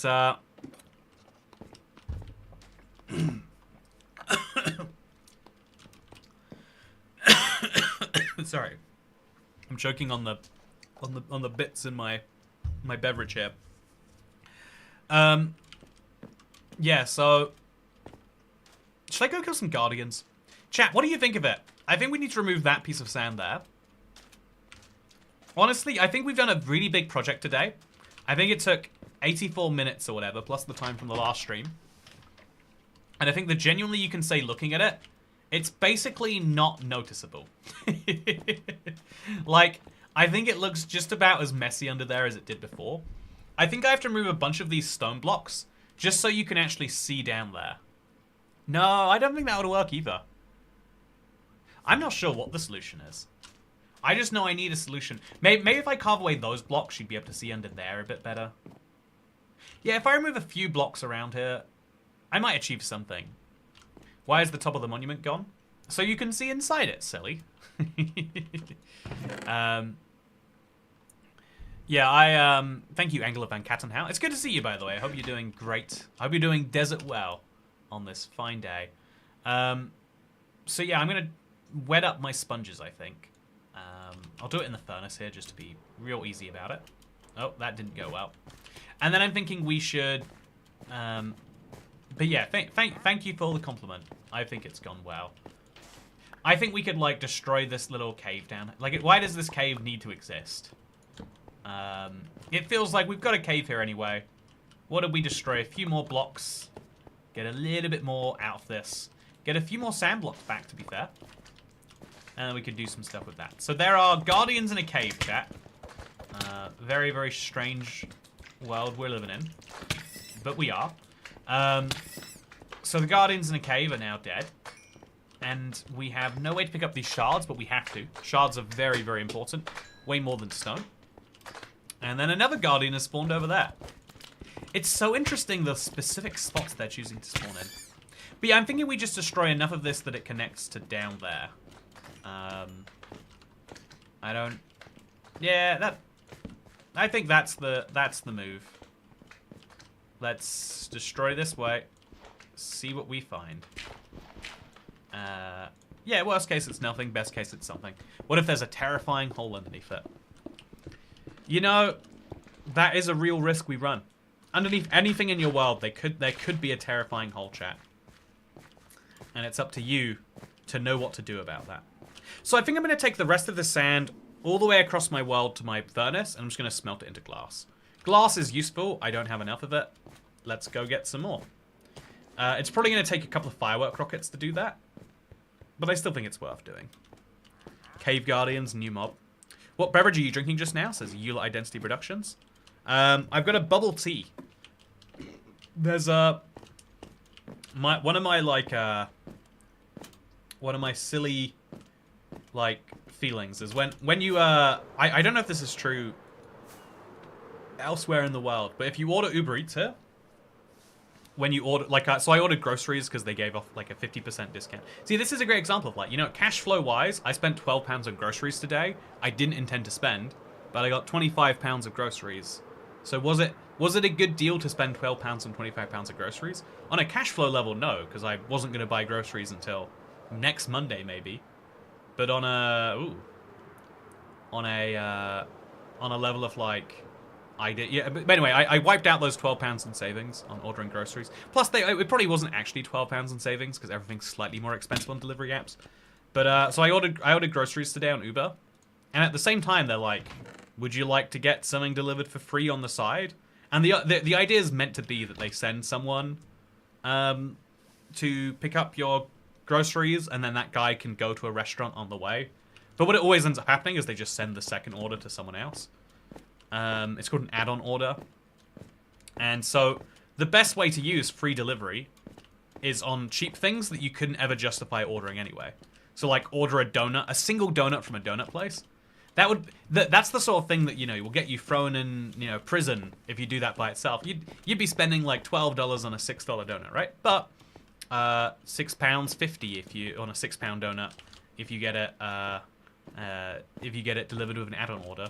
And so the same is true for bubble tea. Bubble tea is like £4.50 if you go into the store. It's like £5 on the delivery app. But what are you going to do? Buy free bubble teas to hit the free delivery minimum? Or are you going to spend £5 on fees, making it a £10 bubble? You're not going to do any of those things. It's all insanity. And so the solution is add-on orders. And so I bought some bubble tea. Yeah, I now have a very peachy... They said, like, recommended sugar was 50%. And I'm like, no, you're not tricking me into getting a low-sugar drink. And so I put more sugar than they recommended in. And now I have the sugariest drink in the world. Also, that's an expensive donut. Dang. This is my hot take. I think there are 2 donuts worth eating. There are two ends of the spectrum. One of they had them in Winco, but they'll probably have like an equivalent at like Walmart or whatever. Like 80-cent donuts are great. The 5 for £1 donuts, there's a spot for them. I think the 5 for £1 cookies, best cookies in the world. Or you've got to go really bougie. I think like the middle ground. I think Krispy Kreme might as well not exist. At what point do you want to spend, you know, £3 or dollars on a donut? Just spend 1 or spend 6. There's both. It's one of those places where you want to do great or you want to do good. Why would you want to do slightly good? You're pretty good. Not perfect, just better than bad. It'd be a waste. Do the bubbles and bubble teas clog arteries? You know, I choose not to think about it, Bob King. I really hope not. Winco mentioned. I love Winco. Winco's like Costco if you didn't have to pay a yearly membership for some reason. Yeah, are you going to put the Happy Ghast into your Let's Play world? Oh yeah, basically immediately. Okay, I will allow Krispy Kreme isn't really a donut to eat. Yeah, thank you, David. Also, I think all donuts are worth eating. Yeah, I think all donuts are good, but I feel like most things really are best at the cheapest and the best. I think David, we've had this discussion on food before. Like McDonald's is great, and so is like, you know, fine dining, like a £80 tasting menu or whatever. You know, but when you're in the mid-end, you're just kind of... The only reason the mid-end exists in anything is to be a people pleaser.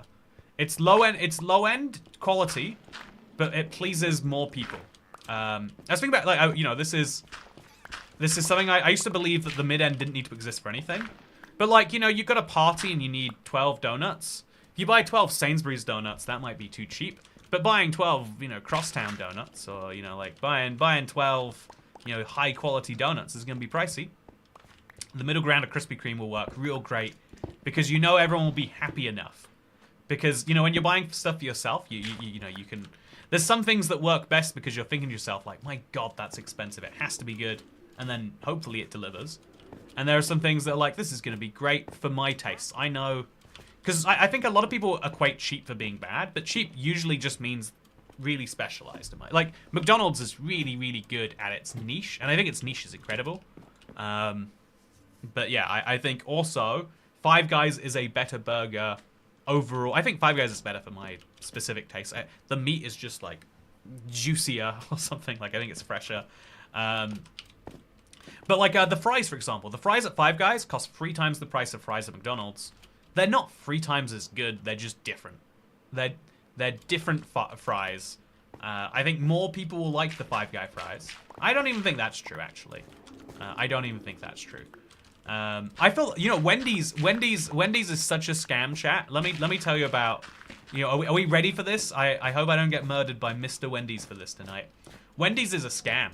Wendy's is, would you like to pay double as much as McDonald's and receive food that is just slightly different and in a lot of ways worse? Wendy's has got you covered. Toy Cat high-end donut tax. I spent, okay, this is my, I think I might have hit my record donut purchase. I went to Donatellia. Hey, happy 4th. Hey. Happy 4th anniversary of Kennedy Fried Chicken and the Bone in Kennedy Chicken Fried Sandwich. Chicken and the Speaking of cheap food. The bone-in chicken sandwich is the best idea we've had as a channel. I don't know how it is that we have not, I don't quite understand how it is. that we haven't yet seen a major fast food chain take that up. People say they love bone-in chicken so much. Eat it in a sandwich, you cowards. If you love the bone-in chicken that much, put it in a sandwich. Show me your moves. I would die for my country, comma, Wendy's. No one likes Wendy's. No one thinks, yeah, I will wait.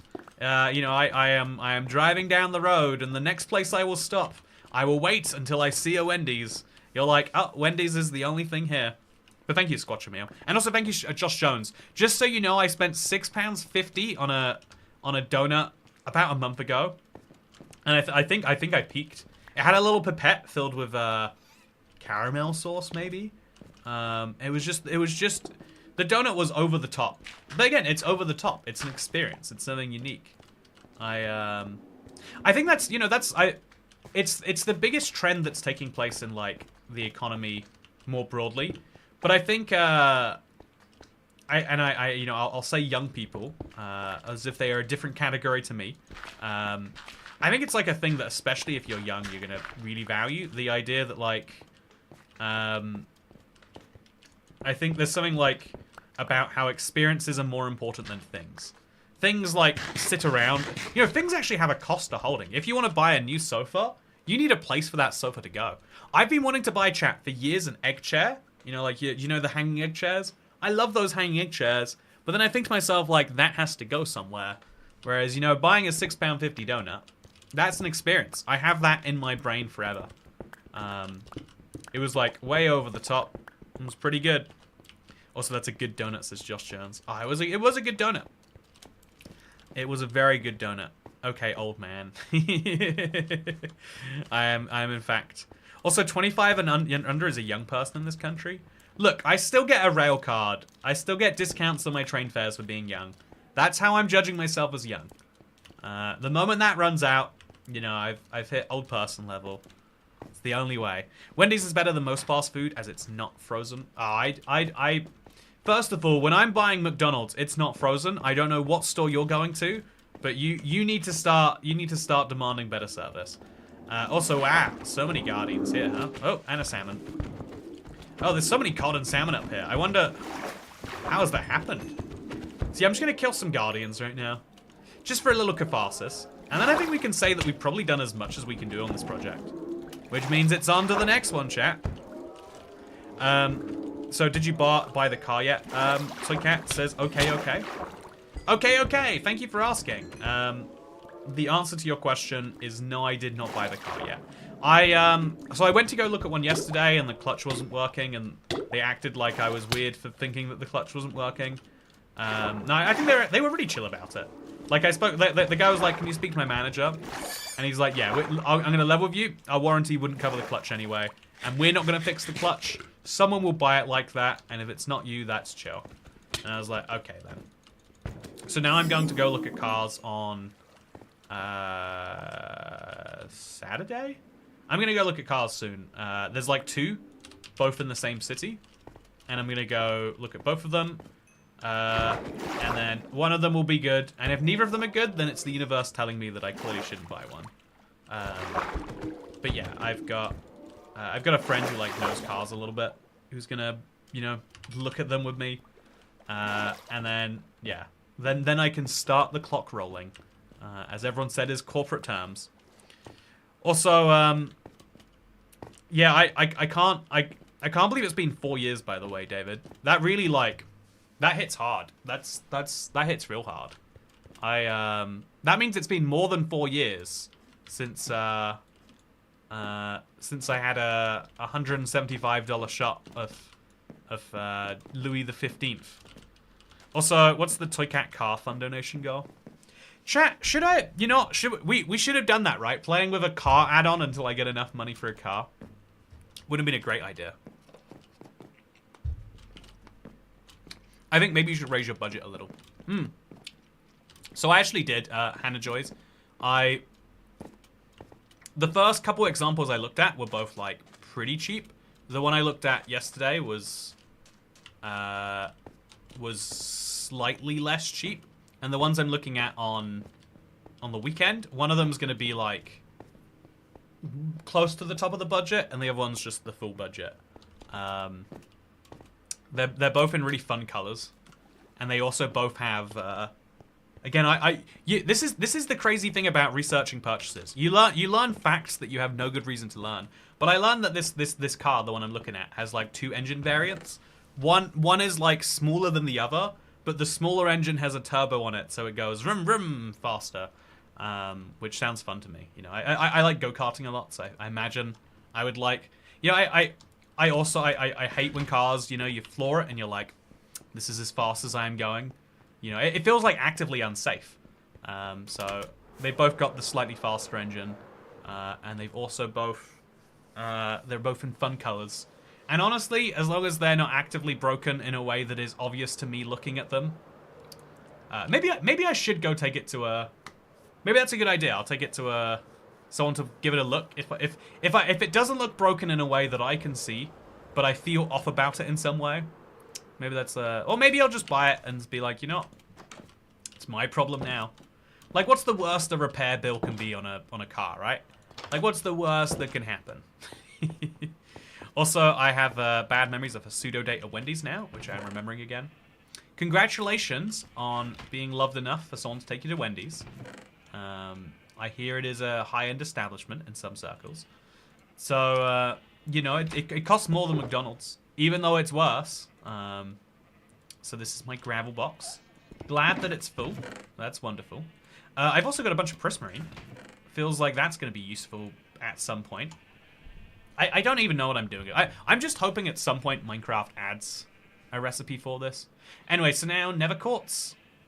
I'm going to leave that there, and I'll also keep my lapis. Although the lapis, it's like stacked up, so let's take one of the stacks and put it in there. Live stream when you go, and chat can look at it.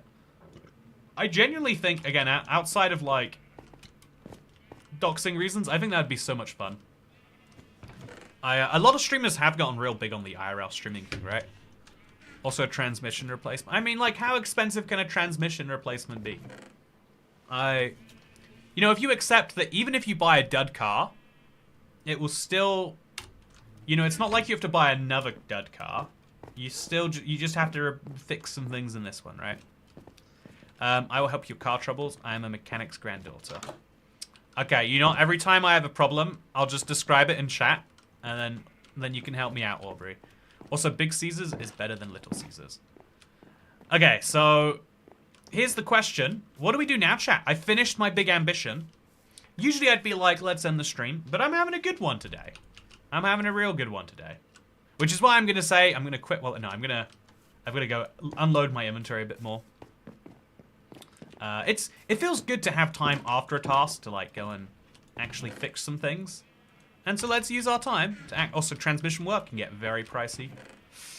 You know, I hate to correct you, but I think it actually gets more pricey when the transmission doesn't work. Got you good there. Oh, you're never recovering from that one. But no, yeah, thank you for the actual advice. That is useful to hear. So yeah, I've got. While we're here, chat, I need to work out what I want to hear your thoughts. We're gonna brainstorm together till we work it out. I've got this much stone, this many shulker boxes, and if you think that's a lot, I've then got 2 more boxes full, and that's stone. And then for deep slate, I have like a ungodly amount of deep slate. I've got this much deep slate, this much deep slate, this much deep slate, this much deep. Apparently, a lot of these don't have deep slate on, but I've got too much deep slate. Is my basic point. And it's starting to wear on. Actually, do I not have that much deep slate? Okay, I do. I've got all of these too. Oh, plus I've got these shulker boxes, which for some reason are just hidden over here. So I've got too much deep slate. What should I do with my deep slate or my stone? One or the other is fine. You know, both would be great, but one or the other is just great for me. Build a mountain, says Blue Lights. I've already built a mountain, sort of. You could build a big rock. Should I make a big hollow rock, maybe? Big road? Oh, yeah. Well, the problem with the big roads is they end up, like... You know, should I build a 16-lane highway? That might be a fun idea. You know, like... Because, you know, if I build a road... The problem with my roads, chat, is my roads are all, like country road style. Like, look at this. It's, you know, it's... 2 people could pass each other, but, you know, we'd get a little uncomfortably close to each other. Do I need a super wide highway extension? I actually think there's something hilarious about the idea of building a, you know, like a 16-layer stack interchange somewhere in the world. You know, honestly, I hate to concede, but I think they're really cool. Build a Walmart parking lot. Bigger salmon. Ooh, bigger salmon. I cannot imagine it. Was it 4 years today, by the way, David? It feels like it would be May 9th. Man, it's crazy. I've moved an ocean in 4 years, and then I moved an ocean back, and then back another 10 times. Build that Chinese interstate with 20 lanes. I hate to tell you, but there's a Texan. I mean, you know what? I will build the Chinese interstate with 20 lanes. Build a wall. Should I sneak a slice of fresh pizza I bought, or wait till the wifey and son arrive? So you take a slice away, and then you move the other slices closer together, and it looks like they'll be none the wiser, Bob. If they question you, say the man on the internet told you to do it. Except actually, wait. No, if they question, don't do it. And if they say, wow, you waited for us, say yes. The man on the internet told me I should wait. The man on the internet is good. He deserves my love and attention. And then your family will let you give me love and attention. See, that's a win-win right there. Win for your family and a win for me. I should have gone through the nether. Now I have to smelt these. Grab my sponge box. And let's put the sponges into it. Oh, there's water breathing potions in here. That's handy. So now I've got some sponges, some stained glass, and some other junk to get rid of. I can put the stained glass in here. Works just great. By the way, chat, do you know I made a video recently? You might know about that.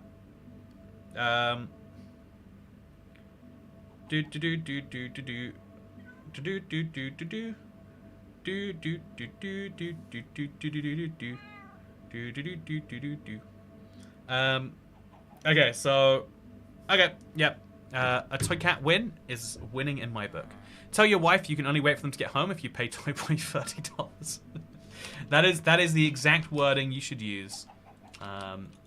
I see no good reason not to. So I need to go get more sticks for this box. Also, I've got sponges in here. Oh. That's interesting to note.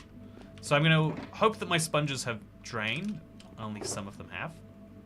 And then assuming we're going to put another 8 sponges in there, let's just take like 9, 10 sponges out of here.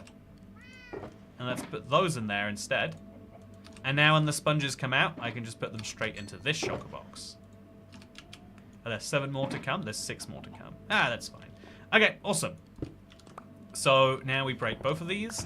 This can go away. And I'll just go deal with the other basic things that are missing. Also, where did I get a cauldron from, chat? I do not remember any... Why? Did I move it from this chest, maybe? I shouldn't have a cauldron. Since when do you make videos? I know, right? It's a thing I've been trying recently. I'm hoping it goes well.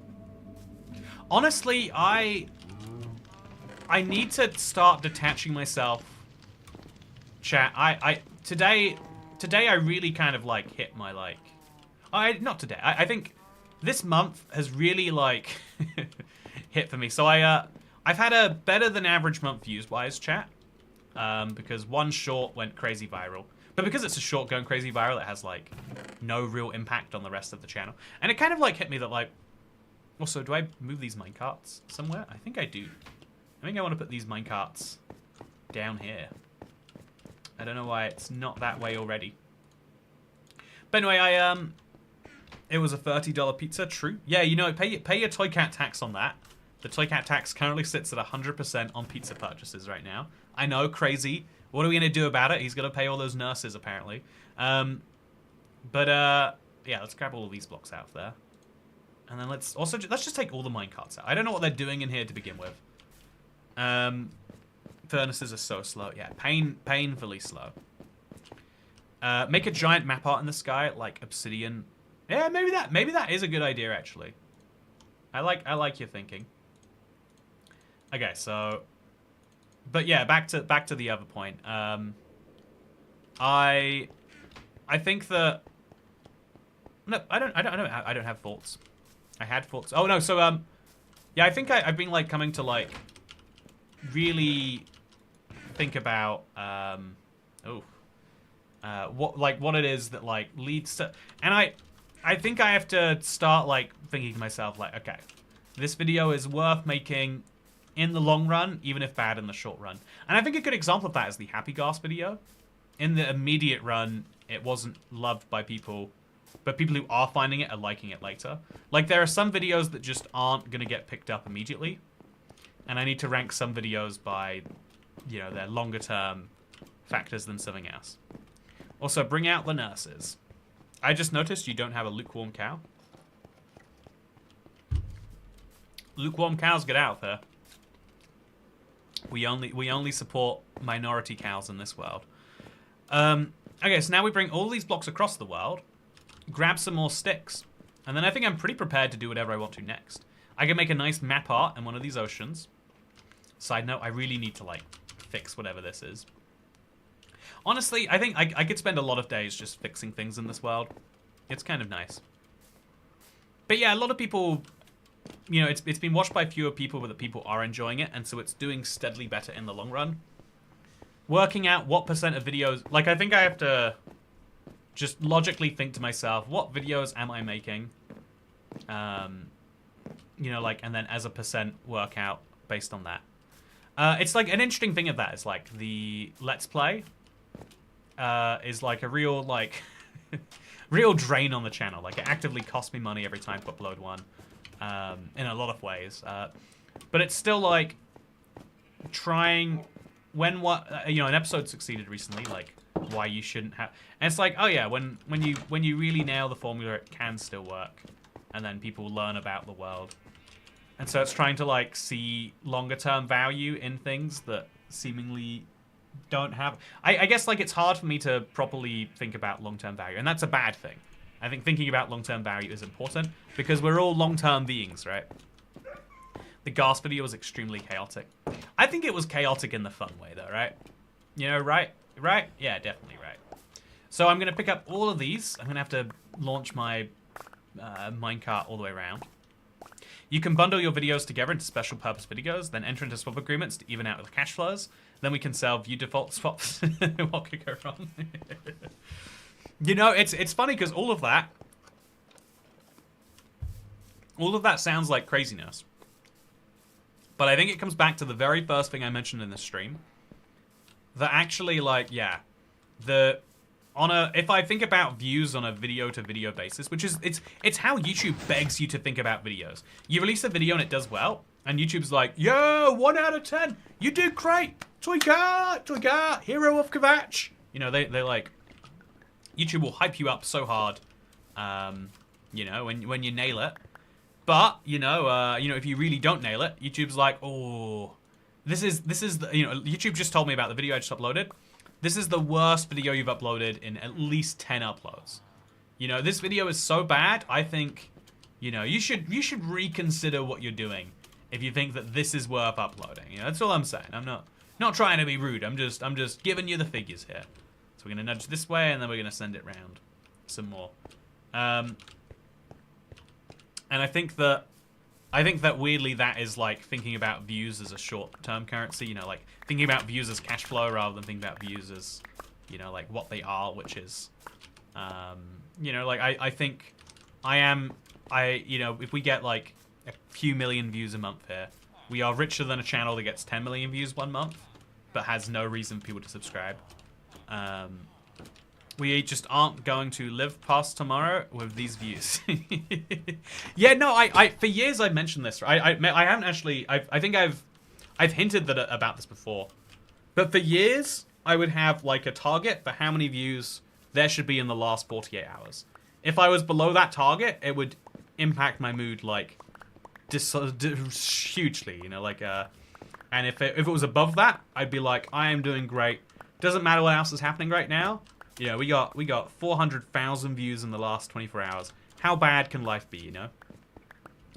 But the problem, the issue, I guess, if we could say, is that I feel like the long run downside of that is that, like, okay, so you know, like there are ways to stay temporarily with a bunch of views that are not good in the long run. but that seem good by the metric of are you above this threshold, you know?